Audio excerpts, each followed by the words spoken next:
Bonjour à tous et bienvenue sur ma chaîne. Je voulais vous faire un retour d'expérience sur un produit que j'ai acheté sur un célèbre site chinois. Il s'agit d'une console de jeu rétro portable, la Retro FC+, qui a priori est donc livrée avec 168 jeux. Des jeux en 8 bits, le tout pour moins de 15 €. Alors comme vous le voyez, donc, le colis était bien emballé, il est arrivé en bon état. Et comme on pourrait le croire sur l'emballage, il est livré avec une manette. Alors ça n'est pas le cas et c'est ce qu'on va voir tout de suite en ouvrant la boîte. Donc quand on ouvre la boîte, qu'est-ce qu'on trouve? Donc on a une console qui est bien emballée. Voilà. Il y a une notice, une petite notice, un câble pour en fait connecter la console en mono à un téléviseur et un câble de recharge. Donc on va garder ce qui nous intéresse, la console. Voilà. Alors vous pouvez voir, ça ressemble à un Game Boy avec un écran de 3 inches. On a sur le côté un bouton ici pour régler le volume, un bouton on-off, la prise USB pour la recharge et la prise pour connecter donc la console si on veut envoyer l'image sur une télé. Et donc derrière vous voyez que vous avez une batterie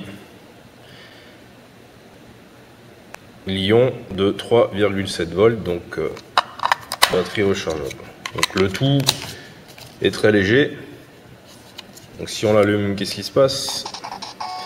Voilà, vous avez accès à un menu qui est en anglais, en chinois. Donc il n'y a pas possibilité de changer les langues. On va rester en anglais.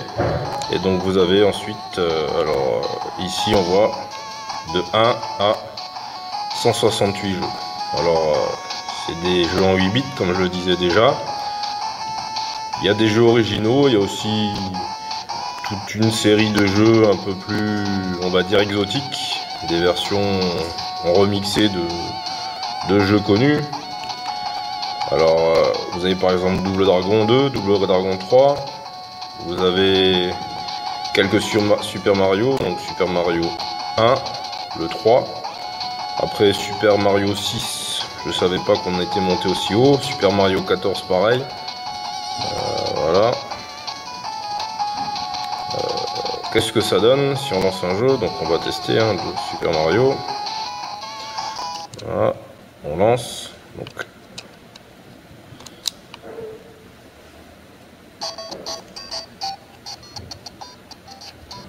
on monte le son.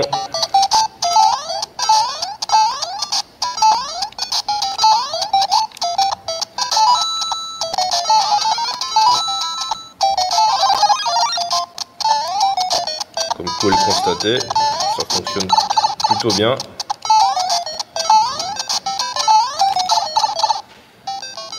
Voilà, le son est correct. L'image est correcte. Par contre, il n'y a pas possibilité de régler le contraste. Donc la seule chose qu'on peut régler, c'est le son. Alors, il me semble que vous n'avez pas non plus la possibilité de faire des sauvegardes.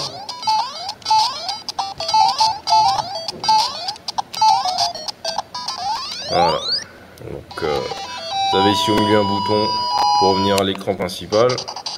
Voilà, en anglais. Alors, il y a un Tetris. Voilà, ici. Bon, honnêtement,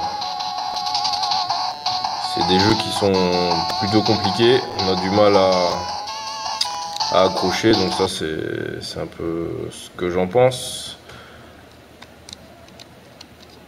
Mais ça peut faire finalement une bonne base.